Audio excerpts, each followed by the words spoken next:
Welcome to the Rim Break Rodeo. We hope this video helps. You begin by verifying prerequisites. Make sure your phone and carrier support RCS and that you have the updated messaging app installed. Once done, open settings in the app and locate chats or advanced features. This is where RCS lives.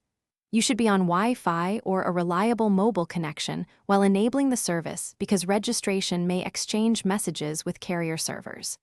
If prompted, allow required permissions for SMS, contacts, and network access so the app can register your number and sync features. You now dive into the detailed steps to enable RCS. Navigate to Messages, then Settings, then Chat Features, turn the toggle on. If the app asks, tap Register or check connection to begin server negotiation with your carrier. That can take 1-2 minutes. Make sure you grant SMS and contacts permissions. Without them, registration often fails. Once the app reports connected or enabled, test by sending an RCS-enabled message to another RCS user. You'll see typing indicators and read receipts if successful. You finish by validating and handling common problems. First, test sending to another RCS user. You should see typing, higher quality media, and read receipts.